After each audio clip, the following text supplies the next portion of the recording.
కేసులు ఎవరు పెట్టారు? Who are the petitioners in my case? None other than Chandrababu Naidu himself, his own party people, and none other than Congress people themselves. Both of them are petitioners in my case. Isn't that good enough reason that where the cases have originated from? The worst part, none of these cases were on me while my father was the chief minister. And none of these cases were on me while I was in Congress party. It was only after my father's death, it was only after I left the Congress party. అంటే నేను నాన్న బతుకున్నప్పుడు కేసులు లేవు, నేను కాంగ్రెస్ పార్టీలో ఉన్నంత వరకు నా మీద కేసులు లేవు. నాన్న చనిపోయిన తర్వాత, after my father's death, after I left the Congress party, the petitioners in my case ఎవరు అని అంటే నన్ను అదర్ దెన్ తెలుగుదేశం అండ్ నన్ను other then Congress. This is the background of the worst part. When my father was the chief minister, మా నాన్న ముఖ్యమంత్రిగా ఉన్నప్పుడు నేను సెక్రటేరియట్లో అడుగు పెట్టాను. I never set my foot in the secretariat. I never made a phone call to a minister. ఒక మంత్రికి నేను ఫోన్ చేయాలి, ఒక సెక్రటరీకి నేను ఫోన్ చేయాలి, ఒక సెక్రటేరియట్లో అడుగు పెట్టాలి. Worst, I was not even in Hyderabad. నేను హైదరాబాద్లోనే లేను నాన్న ముఖ్యమంత్రిగా ఉన్నప్పుడు. I was in Bangalore. Once in a while, once in a month maybe, to see my parents 2-3 days, I used to be in Hyderabad. This is the background of the cases. Everybody in Andhra Pradesh knows about it. Andhra people have given this verdict in the People's Court, clearly teaching these people a good lesson.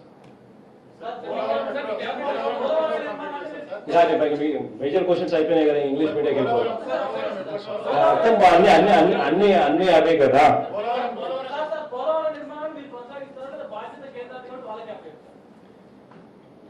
Polavaram project కొనసాగించాల్సిన అవసరం ఆంధ్ర రాష్ట్రానికి లేదు. కానీ ఆంధ్ర రాష్ట్రానికి ఉన్న ఒకే ఒక్క అవసరం ఏమిటి అంటే యుద్ధ ప్రాతిపదికన ఆ పోలవరం ప్రాజెక్టు పూర్తి చేయాల్సిన అవసరం ఆంధ్ర రాష్ట్రానికి ఉంది. That is the most important thing.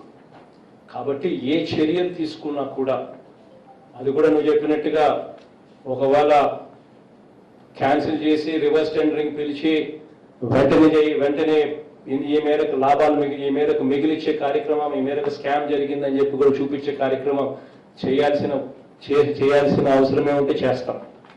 కానీ ఆ టెండర్లు పిలిచినప్పుడు కూడా వెంటనే చెప్తాం, ఈ ప్రాజెక్టు ఈ టైం బౌండ్ మేనర్లో పూర్తి చేయాల్సిందే, వేరే ఆప్షన్స్ లేవు అని. అక్కడ కేంద్ర ప్రభుత్వంనే ఇన్వాల్వ్ చేసి వాళ్ళ ద్వారానే టెండర్లు ఇచ్చి వాళ్ళ ద్వారానే రివర్స్ టెండరింగ్ చేయించే కార్యక్రమం చేసే అవకాశం ఉంటే వాళ్ళతోనే చేయిస్తాం. We don't mind. All what I need is Polavaram project should be completed on a time bound manner. That is all what I need. ప్రస్తుతానికైతే నేను ఒక్కనే 30వ తారీఖున ఒక్క ప్రమాణ స్వీకారమే జరుగుతుందమ్మా నా ఒక్కనే. తర్వాత వారం 10 రోజుల్లో డీటెయిల్డ్ ఎక్స్పాన్షన్. మొదటి సంతకం దేని మీద పెట్టబోదు చూద్దామబ్బా. మీరంతా మొదటి సంతకంతో ఆగిపోయే పరిస్థితి కాదు. యు టాకింగ్ అబౌట్ 9 పథకాలు, నవరత్నాలు. So my duty is to deliver them. So it's very important that ఒక్కదాంతో కన్ఫైన్ అయ్యే కార్యక్రమం ఉండదు. బట్ డెఫినెట్లీ ప్రమాణ స్వీకారం రోజుకల్లా ఏమేం చేయబోతా ఉన్నాము, డే 1 నుంచి ఏం చేయబోతా ఉన్నాము అన్నది కిక్ స్టార్ట్ ఫ్రమ్ దేర్. డెఫినెట్గా ఏమేం జరగబోతా ఉన్నా ఆ రోజు స్పీచ్ చూస్తే నీకు అర్థమవుతుంది. చాలా ఇంగ్లీష్ పోదాం పని కానీ if you go on my English media, anybody have any questions any one of you has? Sure, ma, go ahead. For you, number one, you went and met the Prime Minister. Please introduce yourself. Please introduce. So that I can call you by name. That's the whole objective. I'm Payal Mehta from CNN Network. Sure, Payal, ma.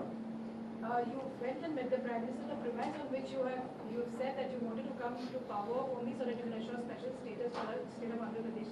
Any assurances from the center on that? And secondly, what are the options that you really have? Are you looking at getting into the NDA? Would you be allying with the NDA in some form or the other? See, the fact is,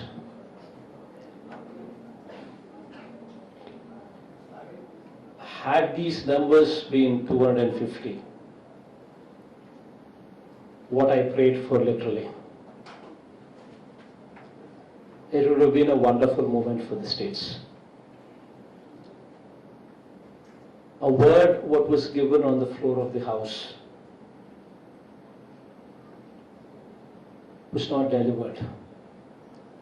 That is the plight of democracy that we see today.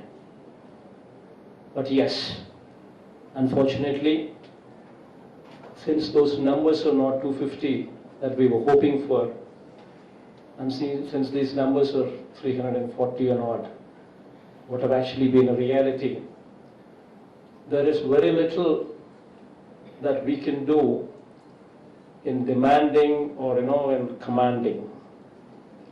But yes, we did meet the Prime Minister. We did explain to him as to how this special category status is so much required for us. We did mention to him that it is so very important because it's the lifeline for us. We did explain to him the background of it. Other than that, we also explained to him the state's plight. Today the state debt burden is so phenomenally high. In fact, 67 years of independence, when the state was bifurcated, the debt burden what was transferred to us during bifurcation was 97,000 crores.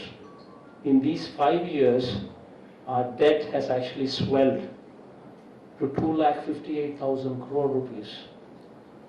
Our interest repayments alone is 20,000 crores per annum. And our principal and interest put together are repayments of 40,000 crores per annum. So this is the kind of situation that we are in. And we did explain to him that, this being the situation, it's very important that, we need a lifeline from you. You need not need us. I mean, he doesn't need us. But I've told him that, this is the time to be magnanimous.